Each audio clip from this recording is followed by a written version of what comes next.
जो महिला 3 माह का बच्चा को छोड़ करके जनता के लिए उतर जाए, पूर्व में भी यही स्थिति रहा, इस बार भी 3 माह का जो दूध मुहा बच्चा जिसको बोला जाता है, उनको छोड़ करके आज जनता के लिए आज वो संघर्ष कर रही है।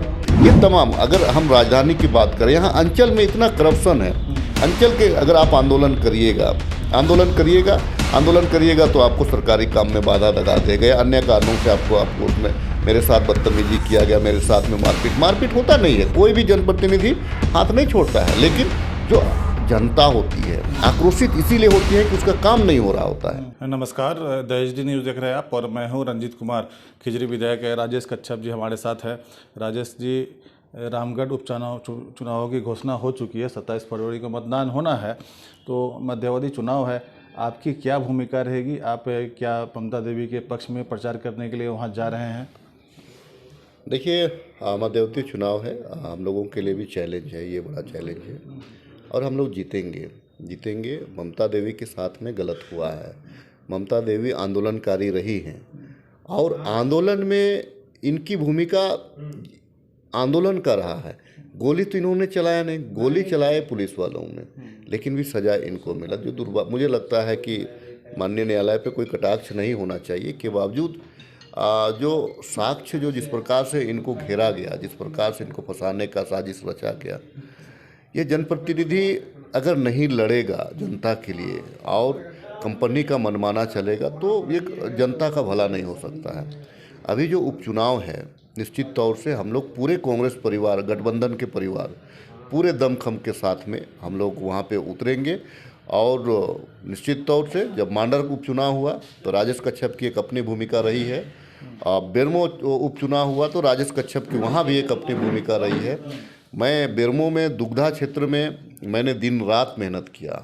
बेरमो का जब उपचुनाव हुआ, हमारे अभिभावक का राजेंद्र बाबू के इंतकाल के बाद में जब उपचुनाव हुआ तो उनके सुपुत्र को टिकट मिला वहाँ पार्टी के द्वारा।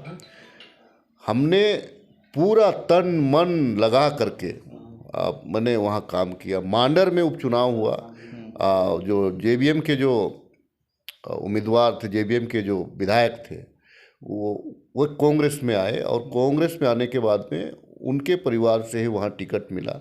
मैंने वहाँ भी लगातार दिन रात पार्टी का दिशा निर्देश के आधार पे दिन रात मेहनत किया, जितना यथासंभव हो सके प्रयास किया गया और अंतोगत्वा जीत ही है। रामगढ़ के उपचुनाव में भी पार्टी का जो दिशा निर्देश होगा, पार्टी का जो निर्देश होगा, उसको पालन करूंगा और मैं जो भी करूंगा दिल से और ईमानदारी पूर्वक करूँगा। नहीं, बेरमो में जो आपने मेहनत किया तो उसका क्या आपको सिला मिला, ये तो उस जग जाहिर है। और दूसरा ये सवाल है कि आप जैसे नए विधायक है, पहले टर्म के विधायक है, ममता देवी पहले टर्म के विधायक है, आंदोलन से आई है, लगभग समान रूप से ये मिलता है कि संघर्ष करके आप लोग विधायक बने हैं। लेकिन जब ये हो जाता है कि 5 साल की एक रूपरेखा आप लोग तैयार करते हैं, लेकिन बीच में सदस्यता चली जाती है, उनकी तो सदस्यता अन्य कारण से गई, आपकी सदस्यता भी के लिए तो आपका पार्टी के लोगों ने ही आप पे भूमिका बांध रखी है, तो आप किस प्रकार देखते हैं, कितना मुश्किल है कि संघर्ष करना, राजनीति में अपने आप को जनता के लिए एस्टेब्लिश करना?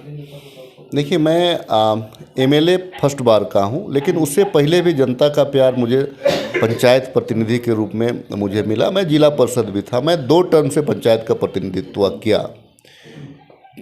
जब पार्टी ने विश्वास जताया, पार्टी ने मुझे टिकट दिया, मैं विधायक भी बना। निश्चित तौर से बहुत सारी विधायकी प्रक्रिया को समझना पड़ता है, क्षेत्र को समझना पड़ता है, क्षेत्र के लोगों को क्या चाहिए, क्षेत्र के अनुरूप अपने आप को ढालना पड़ता है, उसी में तालमेल पार्टी के साथ बनाया जाता है, पार्टी के नीति सिद्धांत है उसको जन तक पहुंचाया जाता है। निश्चित तौर से ममता देवी भी इससे पहले पंचायत प्रतिनिधि रही हैं, जिला परिषद रही है, संघर्ष की उपज है वो भी। एक एक कड़ी को जोड़ करके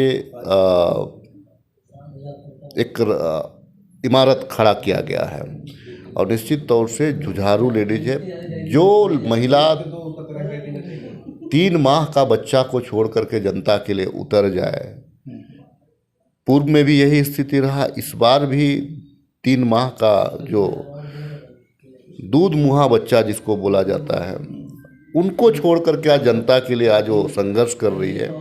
जनता सब समझती है, जनता ऐसे व्यक्तित्व को निश्चित तौर से जनता उसको स्वीकार करेगी और ममता देवी के साथ में पूरा रामगढ़ की जनता खड़ी होगी कहीं ना कहीं। लेकिन ये जो लग रहा है, ये जो कानून है जिसके तहत जो सदस्यता खत्म हो जा रही है विधायकों की, तो इसका दुरुपयोग हो रहा है। क्या लगता है कि इसमें सुधार की आवश्यकता है या कुछ परिवर्तन करना चाहिए? बिल्कुल सुधार होना चाहिए, बिल्कुल सुधार। मैं इसीलिए कहता हूँ कि अगर आप ब्यूरोक्रेट्स के हवाले कर दीजिए, ब्यूरोक्रेट्स कहीं अगर गलत कर रहा है तो उसको बोलने वाला कौन होता है? जनप्रतिनिधि होता है। आप ज़्यादा बोलिएगा, सरकारी काम में बाधा का आपको आरोप लगा करके आपके ऊपर FIR करा देगा। कोई महिला अधिकारी के बारे में बोलिएगा तो वो अगर आपको मान लीजिए कि बदतमीजी का अगर आपको अगर इल्ज़ाम लगा देती है तो, और इन्वेस्टिगेशन जो ऑफिसर जो होते हैं, ठीक है, क्योंकि वो भी अधिकारी हैं, ये भी अधिकारी हैं, तो वे लोग तालमेल बनाता है। कोई कंपनी का अगर मैं बात करूं, अगर कोई कंपनी हमारे यहाँ बैठ रही है, कल मैं इंटक का प्रोग्राम में गया था, इंटक का, तो वहाँ जो हिंडाल्को है, जिनका ज़मीन गया उनको आज वहाँ पे मुआवजा नहीं दिया है, जिनका ज़मीन गया उनको वहाँ पे नौकरी नहीं मिल रहा है, जिनका ज़मीन गया उनको वहाँ पे आज के तारीख में उनको तिरस्कृत किया जाता है। तो वैसे परिस्थिति में आखिर उनकी आवाज़ कौन बनेगा? कोई ना कोई लीडर बनेगा। तो कंपनी के साथ अगर प्रशासन तालमेल बना करके अगर FIR कर देगा लीडर के ऊपर में, तब तो उसका राजनीतिक करियर खत्म हो जाएगा। तो ये बड़ा चुनौती है। और ब्यूरोक्रेट्स को देखिए इस प्रकार से नहीं छोड़ा जा सकता है। आज बिल्डिंग बन रहा है, मान के चलिए कि आप 10 करोड़ का बिल्डिंग बन रहा है, अगर वहाँ पे प्रतिनिधि अगर नहीं बोलेगा वो तो लिप लाप करके चला जाएगा। कहीं पे रोड बन रहा है, वहाँ पे अगर वो काम नहीं कर रहा है, अगर आप ज़्यादा बोलिएगा तो सरकारी काम में बाधा का अगर ये लगा देगा, प्रशासन को कुछ अपना घूस दे करके आपके खिलाफ में करवा देगा। तो ये तमाम, अगर हम राजधानी की बात करें, यहाँ अंचल में इतना करप्शन है। अंचल के अगर आप आंदोलन करिएगा तो आपको सरकारी काम में बाधा लगा देगा या अन्य कारणों से आपको उसमें मेरे साथ बदतमीजी किया गया, मेरे साथ में मारपीट होता नहीं है। कोई भी जनप्रतिनिधि हाथ नहीं छोड़ता है, लेकिन जो जनता होती है आक्रोशित इसीलिए होती है कि उसका काम नहीं हो रहा होता है। और उस परिस्थिति में आप जो चाहिएगा कि हमको कोई टोके टाके नहीं, तो ये गलत हो जाएगा जनता के साथ में। मैं चाहता हूँ आपके चैनल के माध्यम से निश्चित तौर से, एक सरकार आती है जाती है, सरकार बदलते रहती है, लेकिन जो संघर्ष है वो कम नहीं होना चाहिए। इस डर से लोग संघर्ष को ना छोड़े, क्योंकि आप आंदोलन करके आए हैं, 1 महीना आप विधायक सांसद बन जाते हैं, उसके बाद केस चलता है आपके ऊपर में, अगर 3 साल का सज़ा हो जाता है तो आपका मेंबरशिप चला गया। तो ये बहुत बड़ा विकट परिस्थिति है। ये सब चीज़ चैनल के माध्यम से ज़रूर कहना चाहूँगा कि इसमें छूट, मैं ये नहीं कर रहा कि आप छूट दीजिए, जो क्रिमिनल है आप उसको सजा दीजिए। लेकिन जो देखिए क्राइम 2 तरह का होता है, एक जानबूझ के किया जाता है और एक अनजाने में या एक मजबूरी में किया जाता है। आपको तीनों कैटेगरी को आपको देखना पड़ेगा कि कैटेगरी क्या है।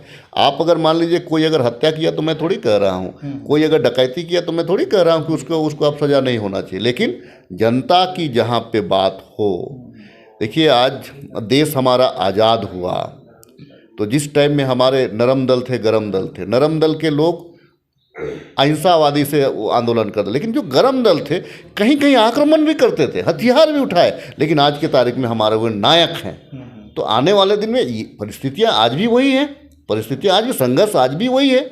अगर हम झारखंड की बात करें तो क्या हम बिरसा मुंडा जी को क्या वो आंदोलनकारी थे ना, अगर, लेकिन उस जमाने में वो मुजरिम थे, लेकिन आज की तारीख में हमारे वो नायक हैं। इस बात को आपको समझना पड़ेगा। ठीक है, बात करने के लिए बहुत बहुत धन्यवाद। राजेश कच्छप खिजरी विधायक।